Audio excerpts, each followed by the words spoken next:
Hey everybody, welcome back. We are going to continue with chapter 23, and we're looking at chapter 23, section D2. So yesterday we talked about binomial experiments and a binomial probability.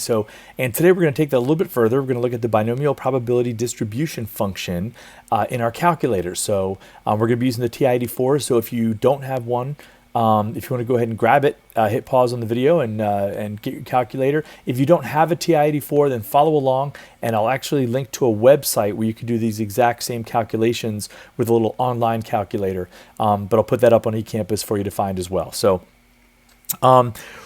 Let's kind of recap what we talked about in section D1. So we've been talking about binomial experiments, right? And we talked about that's an experiment where we have a probability for success and failure. So P is the probability of success. And then, of course, since all the probabilities have to equal 1, 1 minus P is going to be my probability of failure, right? And those two together will equal 1. We talked about different ways of calculating those. We saw we could use a tree diagram, right? Because we could use those for any type of experiment, even not just binomial, but we could talk about the different outcomes and our random variables as well. But with a binomial experiment, the binomial probability can be calculated by using this function right here, which we saw is really just another form of our binomial expansion with Pascal's triangle. And we looked at that as well too, and how we could calculate that with n choose r, and that was last section. And then we did talk about how P of x equals r, that's going to be the binomial probability distribution function. And we're going to see how to calculate that on the calculator. We also talked about the expectations or expected outcome of an experiment and how that's going to be n times p, right? The number of trials or that we have times the probability. So one last thing, this is a notation here that we're going to be using mostly, you'll see it come up in section D3, but it's the idea if we have a binomial experiment, we say that that x is distributed as the binomial experiment of n and p, where n is, again, the trials and p is my probability. So let's talk about using a calculator. The calculator has two different functions we're going to use. Whenever we talk about probability of x equals r, we have an exact value r, we're going to use something called the binomial probability distribution function. However, if we're looking at a range of values, like probability of x being less than or equal to r or greater than or equal to r, something like that, we're going to be talking about a binomial cumulative distribution function. And we looked at both of those already. You know, what are the probabilities of something happening with a value of greater than 3 or less than 3 or things like that. And we're going to look at those in our calculator. One thing to note about the TI-84 is that we can't do greater than. We can only do less than or equal to.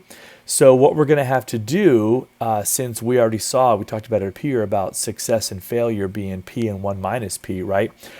We know that we can go ahead, instead of, since we can't calculate greater than, what we're going to do is our greater than, x greater than or equal to r is going to be 1 minus the probability less than r minus 1. And I'll explain that, the probability of x less than r minus 1. I'll talk about that when we get up to an example here, and you'll see how we can just kind of work around that limitation of the calculator. Best thing we can do is go for an example. So let's talk about our first example here. And it's a problem that we've seen similar to before. We have this problem that says 72% of union members are in favor of a certain change to fix their conditions of employment. And we're going to take a sample of 5 members. So we're going to find 3 different things. We're going to find the probability that 3 members are in favor, the probability that at least 3 members are in favor, and also what's the expected members that should be in favor, basically the average.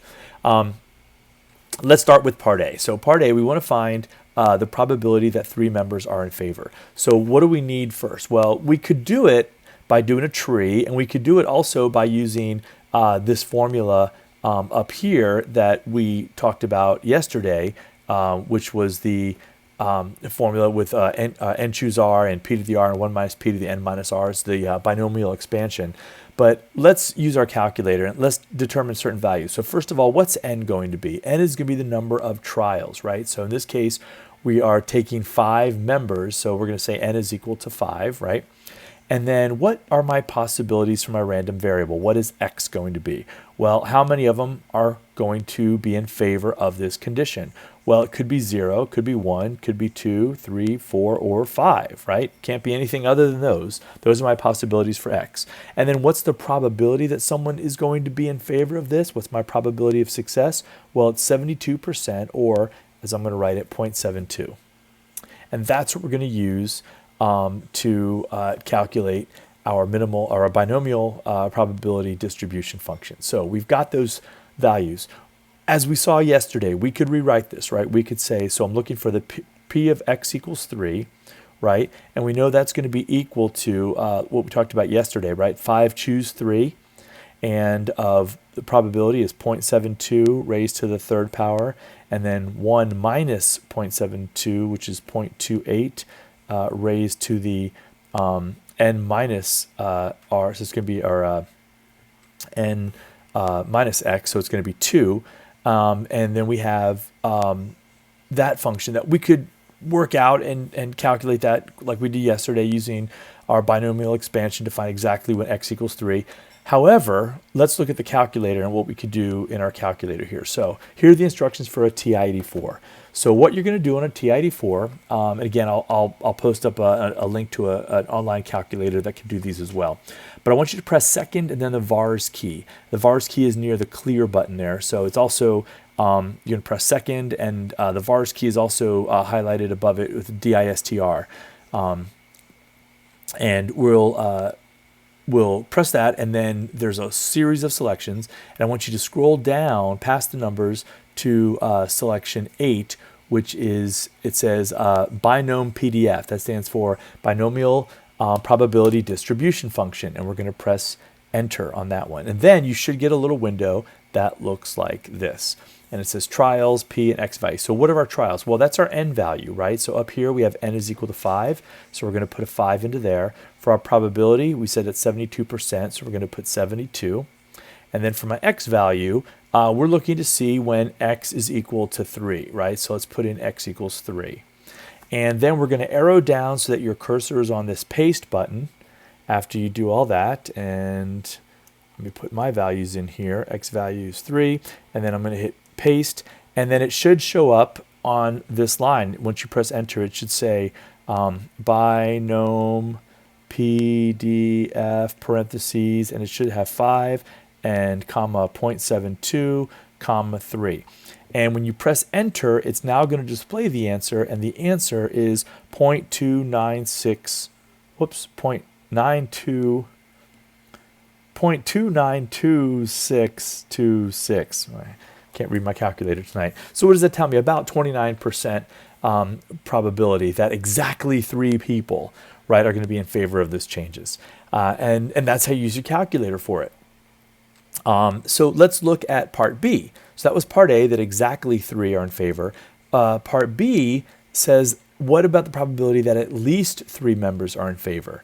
Well, let's try that. So for B, what do we get? N is equal to 5 again. Right? Still, my probability is still 72%, but this time I want x to be greater than or equal to 3. So I'm looking for the probability of x greater than or equal to 3.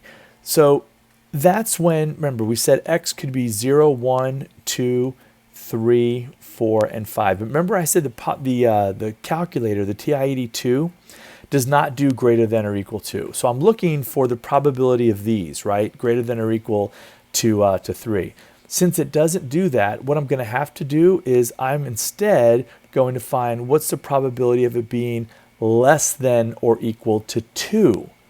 And then whatever I get for that, subtract it from 1. So it's going to be 1 minus the probability when x is less than or equal to 2. And that's going to be the same as my probability of x being greater than or equal to 3. I'm going to subtract that from 1, I'll get the same answer. So what do I do? Well, I'm going to plug it in my calculator, except this time it's a little bit different, and I actually have a typo on here. Let me fix this live. This A should not be an A. This should be a B. So I'm going to go down to my second vars, right? So I'm going to hit second vars again, and this time I'm going to scroll down past the numbers all the way to C, which is, or sorry, down to B, not C. I was at A before, now I'm at B. And I'm going to go and I want to select the binom CDF, which is the binomial cumulative distribution function. And again, I should get this box when I press enter. And again, my trials is going to be 5. My probability is 0.72, just like it was before. My x value this time is going to be 2. Remember, because the calculator does less than or equal to whatever x is going to be, and I'm saying 2 in this case. So when I do that, and then I go down to paste, and I press enter, let me get my numbers in here, 0.72 and 2. I go down to paste and press enter. It's going to show me binom CDF, and it says 5, 0.72, 2. And that's going to give me, when I press enter, it's going to give me the answer of 0.13764. And that's the answer for when p is less, when p of x less than or equal to 2. But I want to subtract that from 1. So I'm going to do 1 minus, and I'm going to click on second and answer, which is the little negative key in the bottom right-hand corner of your calculator. So I'll say 1 minus the answer. And when I do 1 minus answer and press enter, I get 0.86235, which means 86% chance that 3 or more of the members are going to be in favor of the change. And that makes sense, right? If 72% are in favor, odds are pretty good that I'm going to get 3 or more in favor of the change there. It's an 86% probability. So that's my binomial cumulative distribution function. And then finally, what's the last part of this question asking us for? It wants to know, part C, what is the expected number of members in the sample that are in favor of the change? Well, we did that actually last section, in section C, right? The probability of, or the E of X, right? My expected outcome is the same as the mean or the average, right? And the average of that is going to be n times p. So in this case, it's going to be my n is 5 times my probability of 0.72.